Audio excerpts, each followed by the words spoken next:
Pahodu sokulu etken. Hemen salam. Bun Bitcoin'un bakası düştü. 20-20'ye yetti. Yine düşme şansı var. Men şu arada alın $4.000 altcoin'im var. Azade yetirmek. $40.000 yetirmek için. Sol maksimumda $5.000 yetti. Bilýäňiz şu an $3.800 sonra 200 näçe mi? Gizete $200 alık ziyanımız var. Ol ýöne oňa gynanyp aglap oturmaýlar. Ziyanlyp sebäbi men onu spotda alym, prinsip ýitiren zat ýok. Elimde kriptovalyutalar var. Hemem dalgasyrok alym. Dalgasyrok alymyzda näme? Ol gynançly zat ýok. Dalgasyrok serona palibomu 1,5-2 ýylyň içinde 40.000 getirmeliyim. 1,5-2 ýylyň içinde galanyna satyp goýýar. Şoň üçin dalgasyrok alýanlar prinsipi ýitiren zat ýok. Indi näme? Şurada Bitcoin'un bakasy ýene düşme şansy bar. Näme üçin öňkü düşen ýerler bar, şolar gaýtalady. Primerna şu wagt çyzdyk. Bu biziň diňe öz pikirimiz.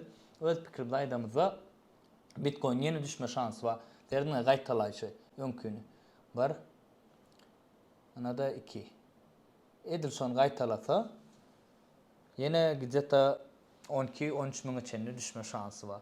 Ýöne bu polny erwet senarioda häzir bilemek adamlar rälne satyp başlasa ýene bir erwet täzelikler zatlar çyksa düşme şansy $10.000 içinde düşüp bilýändir. Egerde bir erwet zatlar bolsa.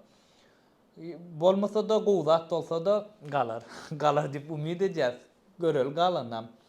Egerde kim dalgasyrok diýip alan bolsa biz ýalak size ýitiren zadyňyz ýok, gynanyp oturmaň. Karatkasyrok satýanlar ana size bir açyk gynansaňyz bolýar. Atak görers nesip bolsa palibomu galar.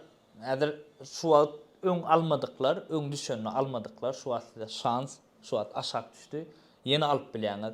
Siz häzir 10.000 düşýär Bitcoin zat diýip garaşyp oturman, siz şu wagtda mysal üçin $100 pul kriptovalyuta ýatyrjak bolsaňyz da, şonu prinsip häzir 20-30%, $20-30 häzir alyp ertir ýene alyp karo şeýdibem alyp bilýäňiz bölüp. Sebäbi iň aşagyny palibom tap bilmeýäňiz. Häzir şu del 20-20 mi? Şu wagt iň aşağı 20-20. 10.000 düşme şansy bar. Ýöne siz 10.000 düşýär garaşyp oturmaýlar şonu. Näme üçin? Sebäbi 10.000 düşmänem bilýär. Gönü ýanky 20-20'den ýokary uçup bilýär. Şoň üçin egerde häzirden Bitcoin aljak bolsaňyz, aljak puluňyzy aýtjaňyz $100 my? Şoň $20'lygyny häzir alyp bilýäňiz prinsip. $20-30. Bölüp almaly alaňyzda. Şoby usrednyatsiýa edeňizde sredni bakaňyz siziň gowy çykarýar. Häzir gün $100 alsaňyz da 20.000'den.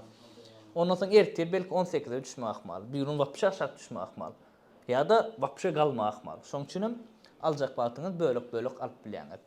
Egerde gowja rälne girip targawat etmek üçin öwrenjek bolsaňyz da aşakda Binance'ın sylkalaryny goýjak. Ingo birja, Binance'dan Bybit'den ikisinden men referal idimden, referal sylkamdan geçip etseňiz, şo taýda aşakda ýazylýan referal id diýip.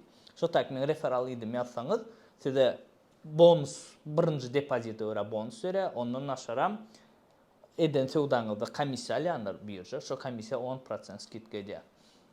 Karoçana şoňalyk şuňlukça nastrene aşakda görers nesip bolsa basym galaryna garaşýar. Ýöne düşmesen badyr. Şoň üçin aýdýas, kriptovalyuta riskli, diňe risk edip biljek puluňyz bilen girin. Esas zat, iň esas zat, akyllyca targawat ediň. Jaňa sag bolsun.